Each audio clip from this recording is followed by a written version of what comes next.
天秤座，你可得竖起耳朵听好了哈，你马上就要准备翻身了，所以请你务必关注、点个推荐，并在弹幕上打下天秤座，光芒万丈来接住这波祝福。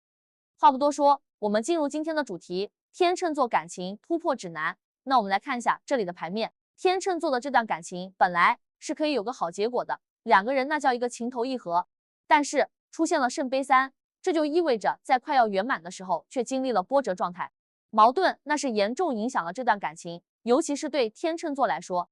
天秤座平常那可是任性洒脱的很，但这次却没办法轻易离开。为啥？因为这个人把天秤座吃得死死的，让天秤座爱得特别深。热烈的爱破碎之后，天秤座虽然想离开，可心里还是有留恋，能明显感觉到对方对自己还是有情有义的，所以天秤座就算转身了，脚步也是非常缓慢的，心里头还期待着对方能跟上来。那对方能不能回应天秤座的这份期待？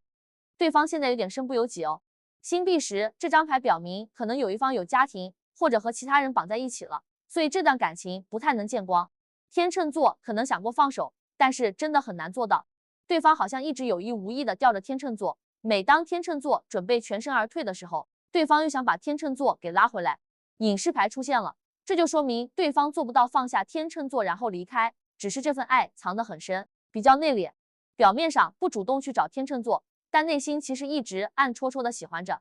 对方好不容易找到了和自己灵魂契合的人，就好像是世界上的另一个自己一样，对天秤座那是有偏爱，而且很珍惜。既然感情没啥问题，那为啥会走到今天这一步？这段感情有家庭方面的影响，再加上保健期，第三方的干扰就更强烈了。如果天秤座希望对方再次主动，可以留下一句回头，加强和对方之间的能量链接哦。如果你正处于困惑状态，不知道怎么继续前行，可以直接预约单人解牌，或者来信老师留下你的出生年月日，让老师看看你的星盘，看看你们是不是命中注定的灵魂伴侣，是不是双生火焰，对方是你的情劫还是正缘呢？老师会根据你的个人星盘，给你一些有针对性的建议，或许能帮你做出判断哦。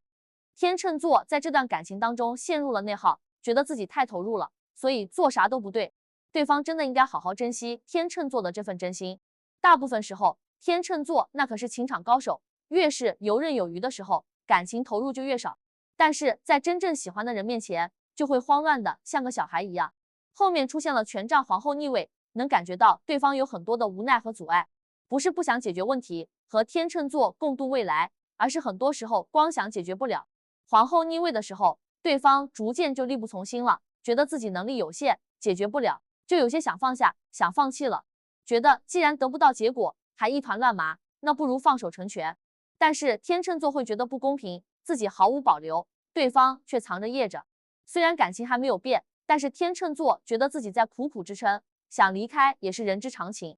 从牌面来看，结局是倒吊人，两个人其实不想分开，但是都有各自的责任和该做的事情，可能经历过冷战或者断联。虽然爱还没有耗尽，但是回头很难哦。劝天秤座不要揪着执念不放，不是让你放手，而是感情的好坏不取决于当下或者过去的某一刻，要往前走，往前看。如果两个人珍惜彼此，不管是身处彷徨还是折腾，该属于你的缘分还会回到你身边的。